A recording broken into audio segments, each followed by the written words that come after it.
Там, где вот Ортовоз, Аксай, из этих мест я там родился, там до 14 лет учился, жил, а после 14 я после окончания орысша сөйлей берейін шақыршы.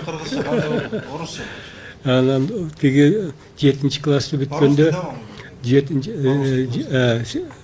после окончания 7-летку я переехал, поступил в Фрунзенской школу номер 5 имени Александра Сергеевича Пушкина, школа-интернат, 8, 9, 10 класс я Бишкек окончил, и потом институт, потом и так далее.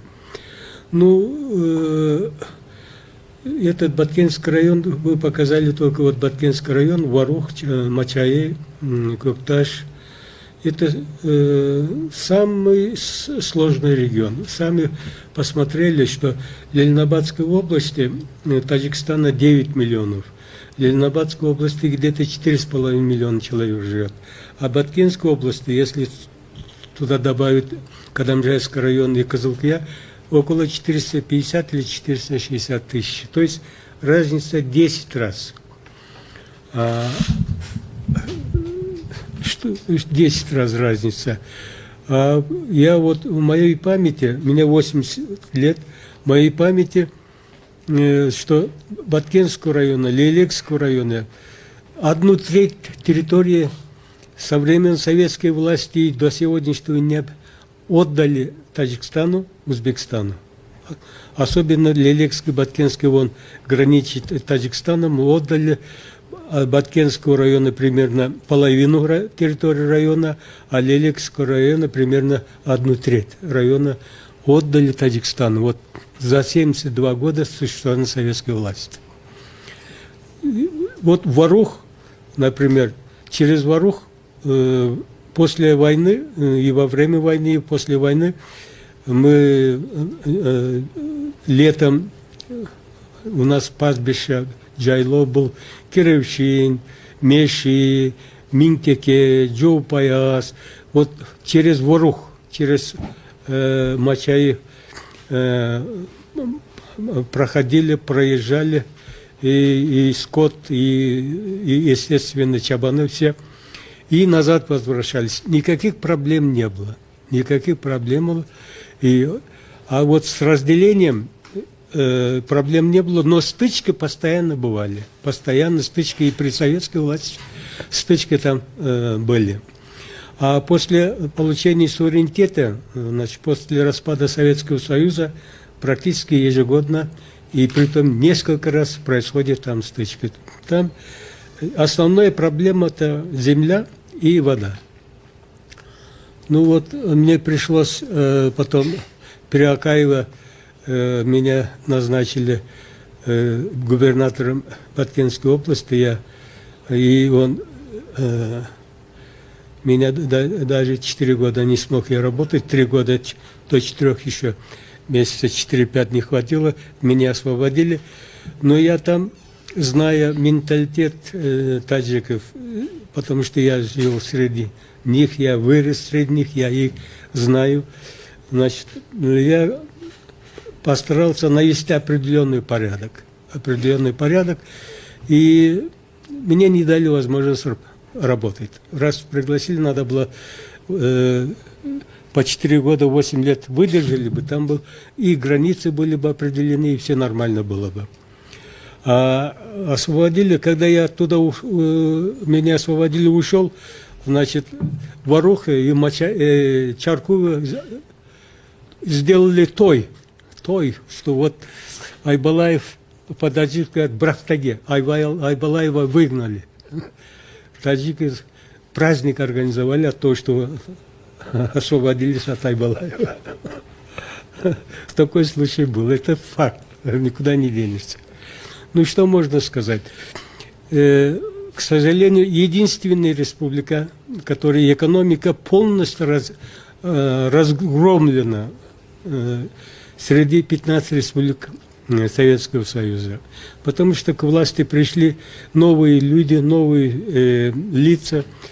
неподготовленные к управлению государством, управлению экономикой, и поэтому мы разбомбили всю нашу экономику. Сельское хозяйство и прочее все. Мы с вами это как бы свидетели. Вот свидетели, как республику разбомбили.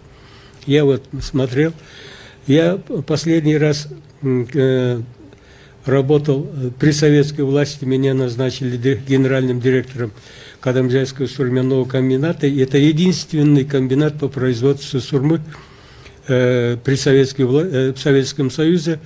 Я 5 лет поработал, а когда суверенитет получили, меня оттуда незаконно сняли с работы, и комбинат разбомбили.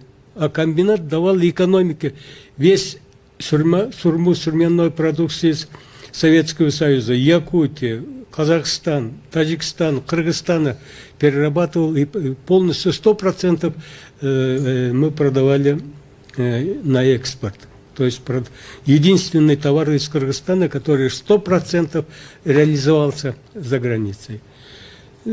Конечно, главная проблема экономики, главная, вы знаете, сила.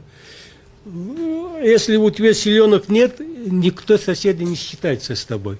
Поэтому мы упустили момент. Наше вот руководство, новое, свежее руководство упустили. И когда получили суверенитет, это первейшая была обязанность определить границы и точно согласовать и решить эту проблему. Вот продолжается уже около 30 лет. Вот в таком положении оказалось.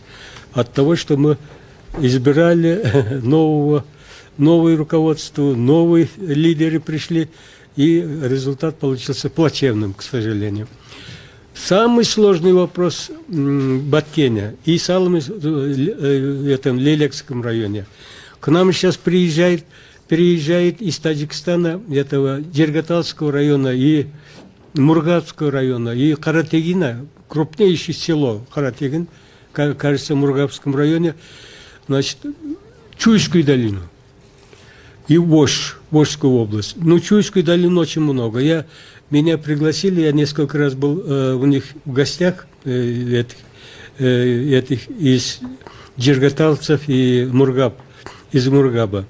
Они говорят, мы Чуй переехали практически 40 тысяч человек. Их слова, не мои слова, 40 тысяч человек, начиная от Чалдывара до Такмака, говорят, мы где-то 400 человек, где-то 1000 человек расположились, значит, много еще гражданства не имеет. Ну, переехали, потому что таджик и Таджикистан, говорят, нас выдавливает из Джергатала и из этого Мургаба. Естественно, вопрос возникает, почему бывшее наше руководство не вел переговоры с таджиками, как дальше быть. Если выдавливает этих кыргызов из Джергаталского Мургабского района, тогда давайте обмен сделаем населением Варуха. В Варуха живет, как вот слышали, около 40. А на самом деле больше 40 тысяч человек живет. Этот Варух такой называется село, а там насыщенность очень высокая. А в этом Мачае живет где-то более 5000 человек. А в Кокташе живет параллельно, значит, несколько тысяч человек. Ну, на мой взгляд, там, если не поменять кыргызы, которые живут в Джергатале и Мургабе, Варух, Мачае, а оттуда, значит, те, кто таджики, которые живущие в Варух и Мачае, могли бы переехать в Джергатал и Мургаб. И этот вопрос можно поднять. Я знаю, что таджикский народ, они законопослушные. В крайнем случае 78% бы послушались, они бы согласились, если бы президент согласился и пошел на этот путь. И Варуха, и Мачае, и Кокташе, если бы переехали туда граждане Таджикистана, кыргызы, жить туда, то конфликт бы сегодня исчез. Даже бы половина бы там жили бы кыргызы, конфликта бы не было. Но кроме этого еще вариант есть. Значит, в Ленинабадской области, когда я был губернатором, у нас был представитель Ленинабадской области, у нас был в нашем администрации, представитель был таджик из Ленинабадской области. По его информации, в Ленинабадской области 17 сел есть, где проживают кыргызы. 17 сел в Ленинабадской области. И там это был 2003 информация, где-то 22 тысячи человек проживали там.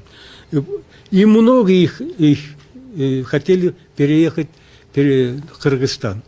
Ну, всех я не знаю, но вот есть между городом Исфара и Канибадам, есть город Ким, он раньше назывался Санто, Кыргыз. И граница была чуть ли до Канибадама, граница Кыргызстана, территория Кыргызстана до Канибадама, а сейчас около Самаркандека, граница с Таджикстаном. И вот это, проживающие в Санто, в нынешнем Киме, около 200 семей ко мне обратились, тогда я уже не работал, года 3 тому назад, чтобы помочь, чтобы они могли переехать в Кыргызстан или Чуйскую область, или, значит, Баткенский район и область, или Ошская область, потому что невозможно стало жить в Таджикистане. Нет работы, нет зарплаты, и уровень жизни очень низкий. Ну, я обратился, передал депутатам, ну, вопрос, мне кажется, не решился. Вокруг Исфары, вокруг Канибадама, Ленинабадская область, вот 17 сел, где проживают киргизы. Посмотреть вопрос обмена с ними. И никакие территории Варуха, территории Мачаи, территории Кокташа не нужно Кыргызстанам. Пусть там, ну, обменяли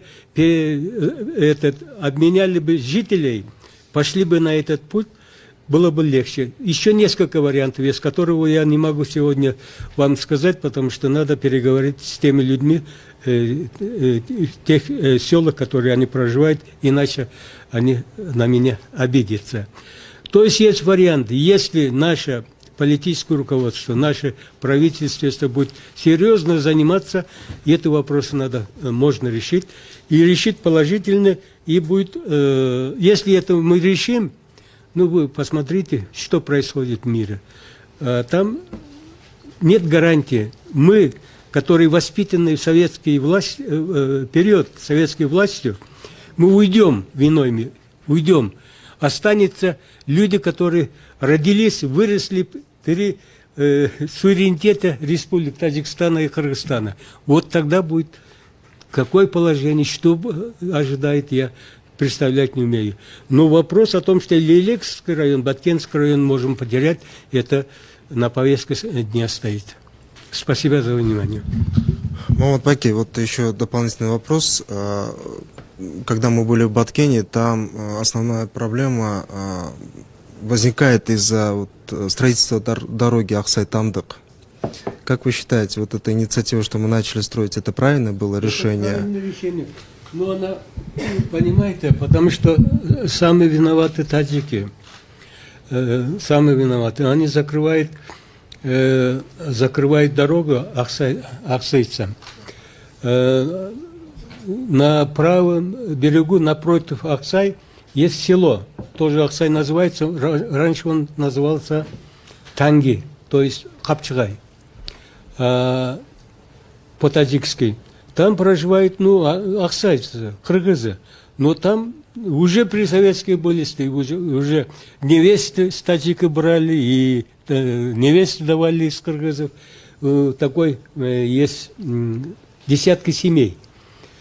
Но тогда, когда это Аксай, это село было раньше, они были под Варухом, он назывался это село Белек. А там в 1957 году или 1958 году инициатива Никиты Сергеевича Хрущева, что бесперспективно сел надо, с гора надо спустить людей на более благоприятной территории. И поэтому в Баткенском районе, я помню, из Кировщина, значит, семью из Кишемиша, из Бедека, из еще 4-5 сел из гор спустили на равнину, и эту территорию заняли все таджики. По просьбе, потому что они обращаются, наше руководство соглашается, и эту территорию отдают таджикам. Вот вокруг Варуха, вокруг Мачаи, вокруг Кокташа, все это. И даже Шураб был, Шураб, где добывают уголь, рудник, и это была территория Кыргызстана. Ну, когда-то их тоже согласились отдать Таджикстану, чтобы они эксплуатировали его, отдали таджикам и, пожалуйста, назад не могут возвращать. Потому что время такое, что не сделаешь. Есть еще теория о том, что метод замораживания проблем, да, и решения, он выгоден не кыргызской стороне, но и сопредельным странам. Ну, конечно, не решение вопросов, это выгодно нашим соседям, Таджикстану. Они растут. 9 миллионов, они завтра будет 10-12 миллионов. А мы, наши люди, вы видите, уезжаем в Россию, даже Казахстан, уезжаем.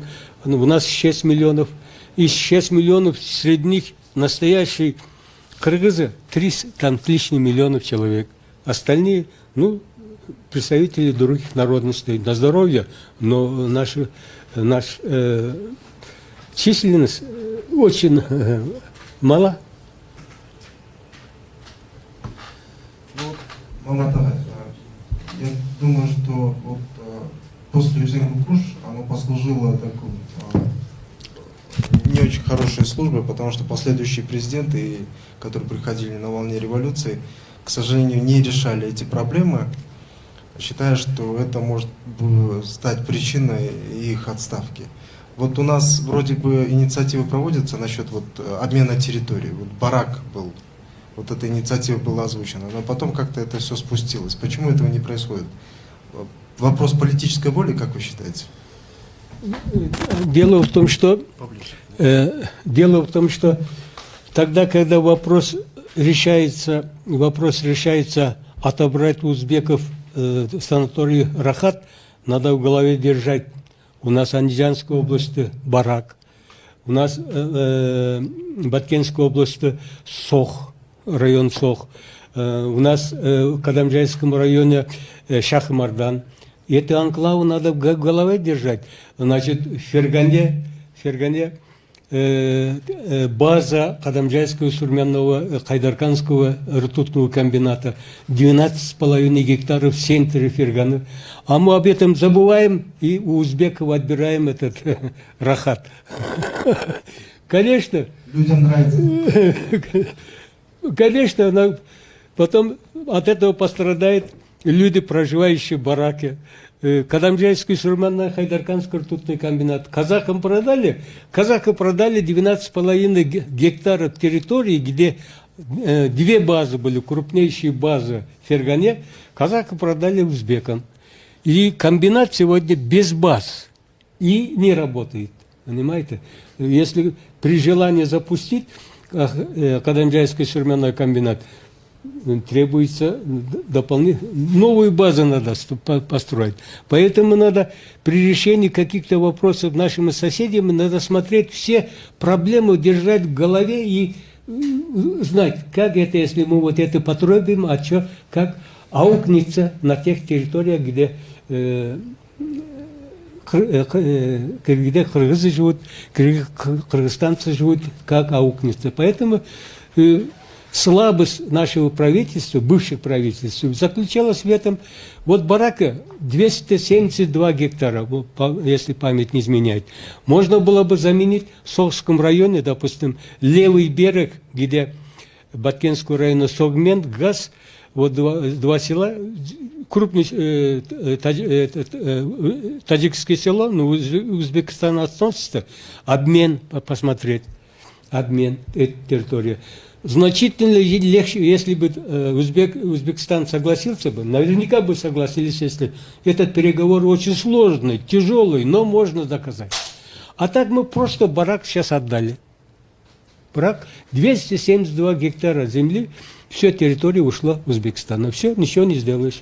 А это очень слабая работа. Я помню, когда премьер-министр Моторбаев был, он, значит, оттуда этих людей устраивал там в Узгене или еще где-то. А вместо того, чтобы вести переговоры с узбеками и решить оптимальные решения, выгодные для Кыргызстана. А наше правительство, мы до сих пор, во всяком случае, решали в ущерб Кыргызстану. Ну вот мы по сюжету тоже видим, уважаемые гости, что если раньше проблемы возникали, и это приводило к бытовым стычкам, камнями кидались, пограничников, то сейчас уже вот недавно в апреле выстрелы прозвучали, кыргызского гражданина взяли чуть ли не в заложники воров, потом только отпустили после вмешательства властей. Вот это же мы видим динамику, что это приводит к очень может привести к трагическому результату. Почему это власти не видят или не хотят видеть, как вы считаете? Это я сказал, что мы еще и таджикской стороны, и кыргызской значительное количество людей, воспитанные при советской власти, живем. Поэтому вот эта стабильность благодаря, видимо, вот этим людям. Когда вот эти люди уйдут в иной мир, я не знаю, что будет. Я вспоминаю рассказ, какая была, как восстанавливали советскую власть в 30-х годах. Значит, Корбаши, значит, доверия не было, если ты Корбаши не поймаешь, не отрубишь голову, не привезешь его голову в район, тебе не поверили, что ты ликвидировал Корбаш. Вот какое было время, как Советский Союз восстанавливался. Вот показывает, пожалуйста, Сирия, Ирак, Ливия, Афганистан показывает. Никакой различия нет вот, в жестокости. Поэтому и посмотрите, Украина, что творится. Вроде цивилизованное государство. Донбасс, Луганск, как они воюют, убивают своих людей. Значит, и надо опасаться. Опасаться надо, решать эти проблемы очень надо быстрее, очень активно. А если это мы не сделаем, это будет вина на нас. Спасибо большое. Вот если есть вопрос, можно на кыргызском, на русском тоже задавать. Если нету, то я бы хотел Марату Казакбаеву тоже дать. Вопрос у вас был, да? Хорошо. Давайте. Спасибо. Да, можете сюда говорить. Ага. Да, спасибо за предоставленное слово. Очень хороший ваш доклад. Настоящий профессионал, Агай, да? Но мне вот вопрос, честно говоря, и вообще всех нас волнует. Вот сейчас с Узбекистаном очень хорошие отношения развиваются же. И мне кажется, мое мнение, вообще мнением других, что вообще с узбекской стороной легче сейчас намного договориться, чем с таджикской стороной. Вот реалии показывают так, потому что очень хорошие подвижки с узбекской стороны по всем вопросам. И я считаю, то, что вы подняли по проблемам барака там, да, и так далее, обмен территорий, это можно фактически реализовать с узбекской стороны, потому что вот сейчас благодаря президенту Шаймию очень хорошие переговоры с Узбекистаном по всем вопросам, да, и поэтому, мне кажется, вот нужно решать проблемы, прежде всего, я считаю, с узбекской стороной, касается и Баткенской области, а вот с Таджикистаном, на самом деле, там очень большой тупик, все решается на уровне президента, Таджикистан вообще уходит от любой координации, и мы уже видим, что вот соглашение по делимитации, которое заключалось с Таджикистаном, оно на самом деле висит, там ничего не реализуется. Там вообще стоят более стратегические вопросы, нужно второй этап, делимитация границы и так далее. А у Узбекистана сейчас очень большие подвижки пошли. Я вот считаю, что нужно по план нужен правительство с тем, чтобы начать решать, прежде всего, отношения с узбекской стороной. Сейчас все решается, ловить момент, как говорится, да. А с Таджикистаном, конечно, это на уровне президентов необходимо. Я считаю, конкретно между Рахмоном и нашим президентом. Как вы считаете, вот такой подход вам приемлем или нет? Вот ваше мнение как профессионала, специалиста. Вы правильно говорите, что и Узбекистан решает президент, и у них тоже не просто так легко не решается. И там вот Мирзоев, Шавкат Мирзоевич, оказался очень дальновидным руководителем, видите, значит, много вопросов решает. И Таджикистан, Эмомали Рахмон, мне кажется, нормальный. И с ним надо вести переговоры. Президент решает. Если президент решает вопросы, мне кажется, договорятся, вопрос будет решен. Эмомали Рахмоном тоже ничего страшного нет. Надо переговоры вести надо. Там хороший посол должен быть, знать. Значит, там посол должен знать таджикский язык в совершенстве. У нас прекрасные ребята есть, которые окончили таджикские школы. Таджикский язык владеет лучше, чем таджики. Золотой медали окончили таджикскую школу. И этих людей надо использовать, потому что таджики и узбеки умные люди и хитрые люди. Между нами. А если он не умный, откуда может быть у него хитрость? Поэтому посольство должно серьезно поработать, посольство должно быть серьезно ознакомиться, серьезно обращаться. От посольства очень много зависит. Значит, качественный, грамотный, толковый послы поможет решению вопросов очень много. Поэтому, мне кажется, не надо опасаться от Эмомали Рахмона. Он, мне кажется, адекватный человек и понимает. И если он решит этот вопрос, тот вариант, который говорил, что убрать Вороха таджика, перевести на Джергатал и оттуда кыргызов туда, этот вопрос решится моментально, если договорятся. Согласен, вот, например, да, вот дядя Джерри, в основном живут же наши кыргызы, Таджикистана же, да, они уже здесь обосновались, даже очень много предпринимателей, довольно благосостояние очень хорошее. Поэтому вот сколько опрашивали, вот, кто уже репатриация была, вот, кыргызы с Джергитала, например, да, а они уже назад не поедут ни за что. Нет, они не да, поедут, да. Там же еще много. Понятно.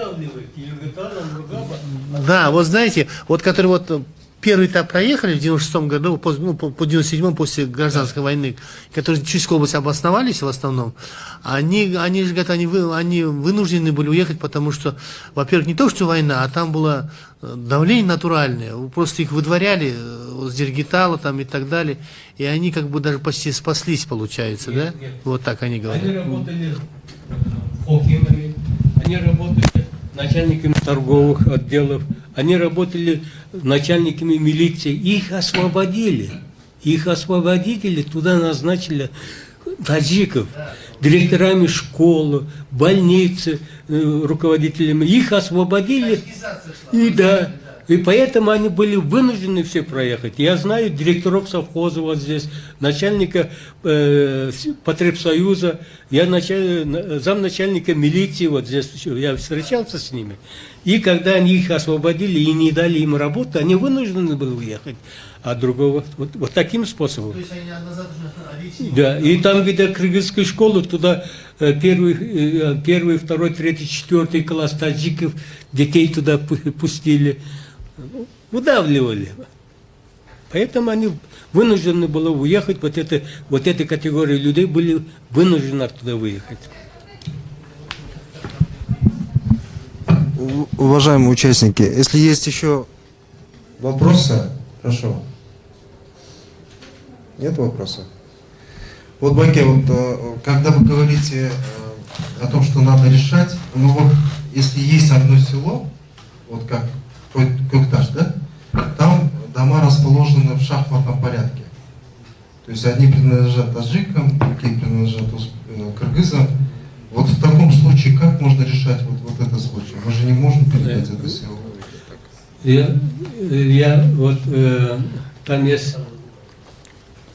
Там есть напротив Кокташи есть небольшое село, не село, там примерно 12-15 семей, которые в окружении Таджикистана живут. Ниже Ортовоза, ниже село Ортовоза, вот там живут.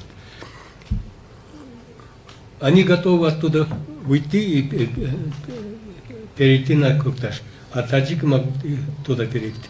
Есть около высшей Свары, когда из Свары едешь в сторону Самархандека, в сторону Ортовоза, в сторону Аксая, едешь из Свары.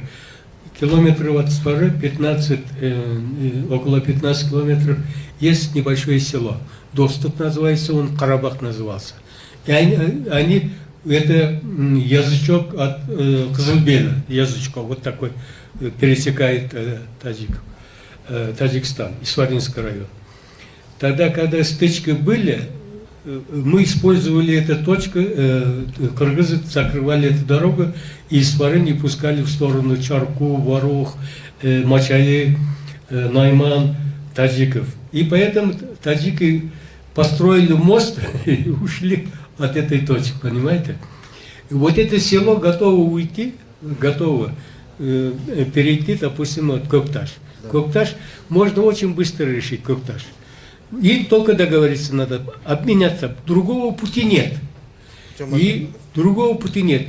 И вы демаркацию вы не сделаете в Варухе, Мачаи и Кокташе. Вы не сделаете, потому что это Таштумшук, это середина Мачаи. Таштумшук.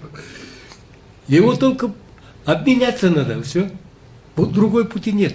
Поэтому на эти вопросы надо очень внимательно посмотреть. Надо воспользоваться местных специалистов, привлечь. И серьезным образом поработать, чтобы выгодно и обоюдно выгодно этот вопрос, проблему решить. Другого пути нет. Но я так понимаю, что власти этим не занимаются, потому что это может все вызвать недовольство как таджикских граждан, так и кыргызских граждан. Да? Ну, как выйти из этого порочного круга? Сейчас. Вот, например, вот есть вот этот обмен. Это, конечно, процесс очень сложный, но он решаемый. Вот, например, вот и Карабахский конфликт, Азербайджан, Армения, там вот, есть опыт, где вот целые села, например, Азербайджан сел, которые находятся в Армении, ну, в Карабахе, да, и армяне тоже, они же обменялись там, почти больше 10 сел обменялись, просто взяли, переехали, ну, из-за войны, правда, все такое. Ну, они разрешили этот вопрос, честно говоря, вот некоторые. Для нас это не подходит. Они более агрессивные, армяне более агрессивные. Мы не такие агрессивные, как они. Поэтому наш вопрос можно решить легче. Просто надо заниматься тех специалистов, которые способны вести переговоры, владеют этим вопросом. И вот такой человек, вот такие люди, вот такие специалисты могут решить этот вопрос. Знаете? А другого пути нет. А вот знаете, вот еще вот депутат таджикского парламента, женщина была же очень активная, вот я забыл ее фамилию, она постоянно, вот хрызка она сама, да? Таджикский билет, естественно, таджикский знают, да? Да, лучше. И она вот все эти проблемы целые, вот тоже она поднимала вопрос о обмене, это лет 8 назад было, даже больше 10 лет, да. Это вопрос она решает, не знаю, всегда вот депутат или нет, но она вот вопрос поднимала, тоже обмен территориями и так далее, вот. Другого пути нету просто. Вот в чем дело. И бывшее руководство АК и Бакиев, ну и, к сожалению, и Атамбаев этим вопросом уже абсолютно не занимались и не придавали никакого значения. И не стыковались. А этот вопрос решается, когда проявить надо максимальную заинтересованность. Максимально надо доказать, что сегодня надо этот вопрос решить. Потому что это наша задача. Если мы это не сделаем, мы как бы ответственны перед будущим населением и таджиков, и кыргызов. А если сегодня легче этот вопрос решить, тем потом. Если мы это не решим, посмотрите Сирию, посмотрите Афганистан, посмотрите Ливию, посмотрите Украину. Посмотрите Украина, Донбасс, Луганск. Да, посмотрите. Вот посмотрите, вот Крым одним росчерком пера Хрущев отдал Крым, он подарил Украине. А потому что он там первым секретарем долго работал, он как бы там, видимо, подарок сделал. Одним росчерком пера. А чем кончается, посмотрите. А на самом деле это Крым российский, мы понимаем. Понимаете? Это Россия. Это же Россия завоевала. Да. Это уже такая тонкая тема, давайте свои проблемы решим. И смотрите, что творится. Сейчас говорю, назад верны, все, вопроса нет. Вроде вопрос решится. А украинцы говорят, назад верны, все. Требуют, все. И вот, посмотрите, как оборачивается как. Поэтому надо очень аккуратно.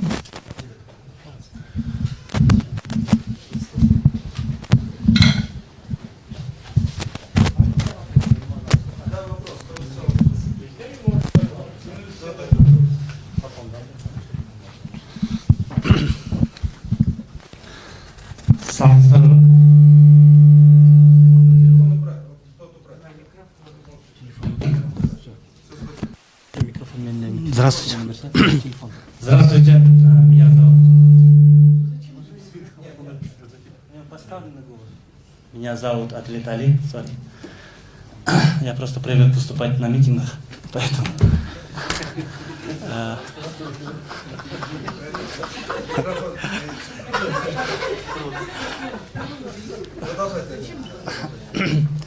Вопрос относительно исторической принадлежности Крыма. Почему бы этот вопрос не поднять у нас? То есть те же эти земли, которые вы упоминали, раньше вы говорили, что принадлежали Кыргызам, да, то есть именно кыргызской государственности, хоть даже АССР или до этого. Но мы же можем поднимать такие вопросы. Например, узбекская сторона, когда дело доходит до того, что да, разбирательств государственной территории, они поднимают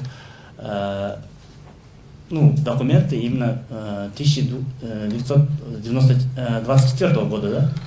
А как мы знаем, что по принципу закон обратной силы не имеет, или договоренности, которые были достигнуты, соглашения, которые были достигнуты еще позднее, например, 1956 года, они отрицают.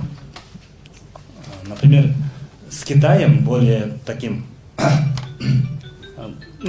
большим государством, нежели чем Таджикистан и Узбекистан, мы решили свои проблемы. А почему мы не можем решить с Узбекистаном и с Таджикистаном, именно подняв эти вопросы, что исторически эти земли принадлежали, например, кыргызам, а более,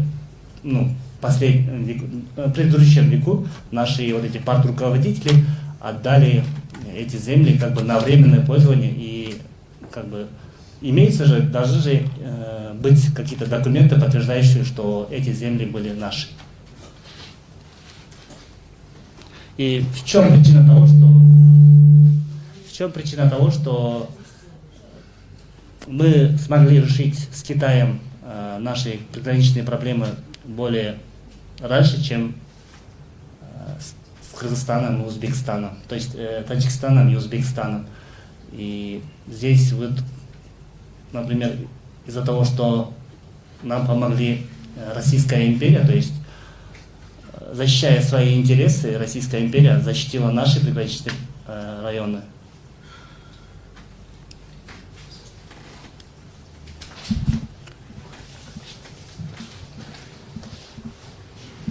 Почему с Китаем и с Казахстаном получилось, а с Узбекистаном, с Таджикистаном не получается? Да, потому что мы отдали этому Китаю целую территорию района.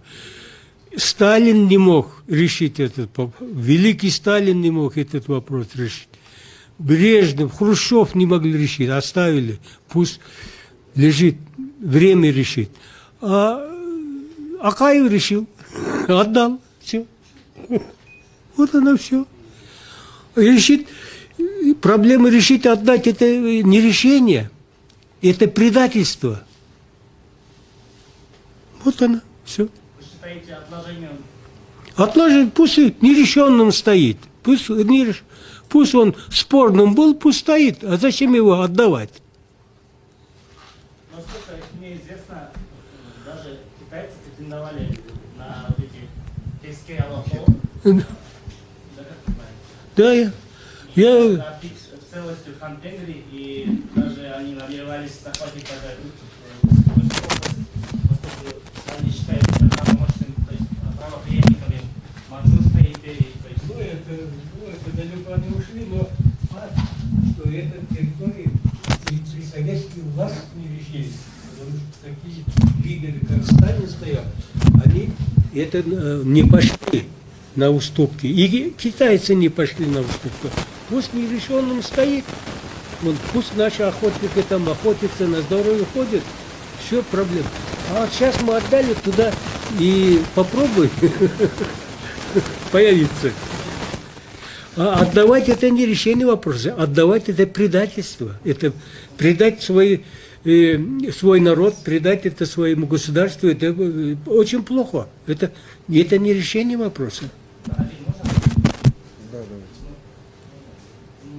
не знаю, но не детская наивность это, что они, если мы Мужчина.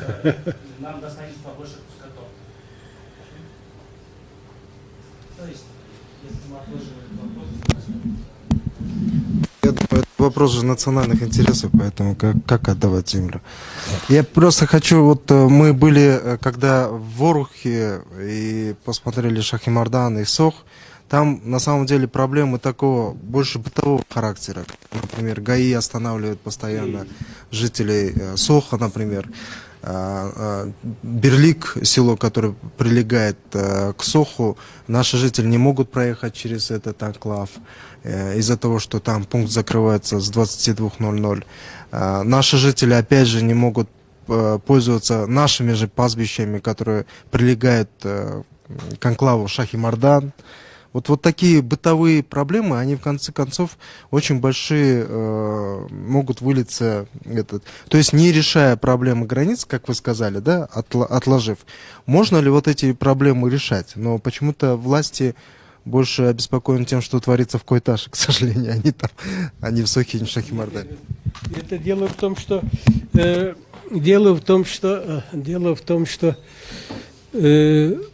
тогда, когда у нас образовались губернаторства, был закон. Губернатор 100% должен был отвечать за территорию области и 100% нести ответственность за эту территорию. Поэтому я ни Акаевым, ни Джумагуловым, премьер-министром, никогда не звонил, не советовался. И сам решал этот вопрос обстановки, изучил обстановку. Пусть небольшой пример, не бахвальство, а просто так. Поступило сообщение, говорит, вот это Карабахе, где около Свары 15 километров, собрались таджики, значит, там закрыли на этом шлагбауме, значит, скандал идет. Примерно 1000 человек, таджики, значит, там закрыли, скандал идет. И Джакурик называется, вот между Ортовоз, село Ортовоз и Кокташем есть Джакурик. Так название, он Джалгзорик. Орюка уже нет, его спилили, но название осталось. И там тоже, говорят, собралось таджики, закрыли дорогу, лелек не пропускает машина, значит, там закрыли, невозможно. Ну, я, зная своих соседей, пришел в аэропорт, был военный вертолет, русские были летчики, я говорю, знаете, ребята, там, значит, люди собрались, давайте попробуем. Низко, я сяду, значит, низко надо пролететь над ними и посмотрим, какая будет реакция. Значит, сели на вертолет, и очень низко-низко пролетели над этими людьми, и в 2 местах, и Джакурика, и пролетели мы до границы Таджикистана, там Кировщин, Минтяке, на той стороне Мачинский район, Гармский район, границу облетели, минут 15 назад вернулись, ни одного человека не осталось, нету. То есть я, зная менталитет, их пробовал, да, один из вариантов. Я не позвонил сюда, вот таджики там закрыли дорогу туда-сюда. Просто я, зная их менталитет, я пробовал, какая будет реакция. А если бы сегодня бы позвонили, вот таджики закрыли, там скандал идет, все. Права была у губернатора. Потом, когда должности начали продавать, значит, права это половина отобрали у губернаторов. Потом меня сняли с работы, потом дальше не помню. Сейчас у представителя какие права, я не знаю. Я бы хотел, вот, Марат Казакбаев, чтобы вы тоже свою точку зрения, не только вопросы задали, но я думаю, что и у вас своя точка зрения есть на эти события. Прошу высказаться. Ну, да, очень интересный круглый стол. У нас ситуация сложная, в общем, да, очень сложная ситуация. Поэтому я считаю, в нашей стране на самом деле это большая проблема. И вообще предугроза, я считаю, перманентной потери конкретно Башкирской. Такие решения, конечно, обсуждаются, вот Агай правильно говорит все это, в принципе, но вот этот процесс не продвигается, это видно, и тут назвать разные моменты, что это конфликт между населением, понятно, так называемые кикменные войны, помните, раньше говорили, да? Ну, на самом деле, с бытового уровня начинается, но она, в общем-то, на самом деле напряженность растет, я считаю. Вот сейчас новый губернатор, полпред, Акрам Адумаров, он приезжает, тоже об этом часто говорил, постоянно занят этим.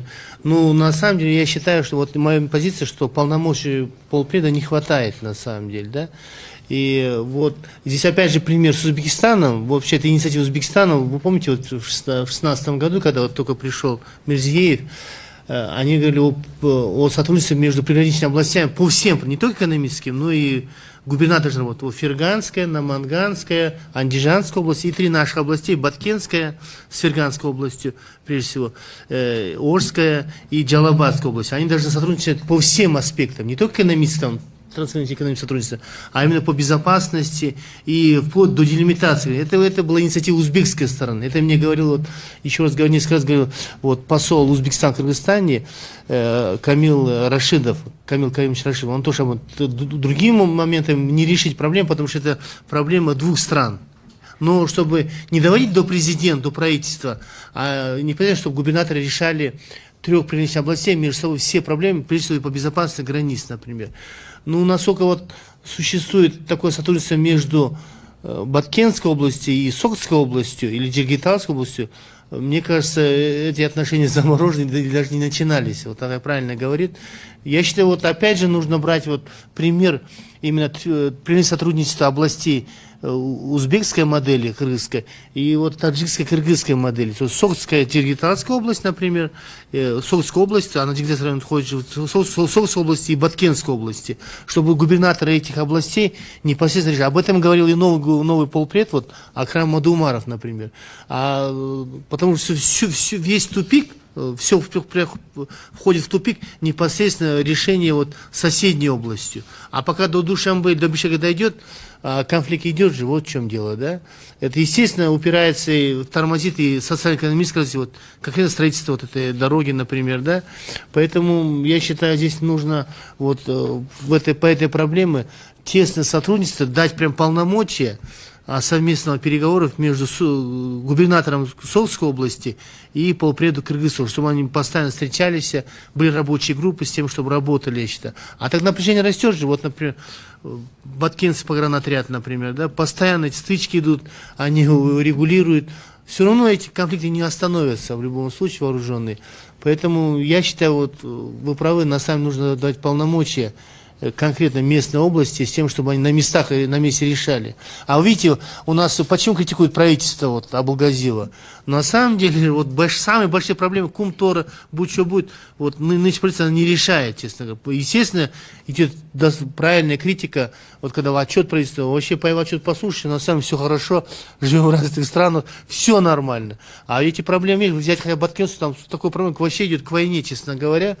Поэтому я считаю, вопрос об отставке правительства, он на самом деле политический вопрос. Он вытекает из этой проблемы, потому что самые большие проблемы вообще не решают, заморожены, даже отрицаются, можно сказать, да. Поэтому, мне кажется, вот первый выход с тем, чтобы дать стопроцентные полномочия двум областям приграничным, Сокскую и Баткенской области. Или иначе нужно вообще вводить военное положение. Там очень острая ситуация на самом деле. Вот командиры отряда, погранотряда, они об этом постоянно говорят, вот, офицеры, например. Они постоянно заняты тем, что Аджратовеле, стараются все урегулировать с таджикскими пограничниками, да, а потом конфликт снова вспыхивает. Там из-за воды, из-за пастбищ, из-за земли, можно сказать, да, вот мое мнение. Вот вы, Марат Баге, заговорили об уровне ответственности. В первую очередь, вы считаете, что правительство должно его решать. Не кажется ли вам, Алтагай, что в первую очередь это ответственность первых лиц государства на этом уровне должна решаться? Конечно, сегодняшний это ответственность первых лиц, президента, правительства и спикера Джохора Кенеша. Но, к сожалению, сегодняшнему президенту и сегодняшнему правительству такое наследство досталось, которым вы знаете, как сложное положение. Поэтому мы ожидаем, что они занимаются этим вопросом и будут решать, и у нас есть надежда на это.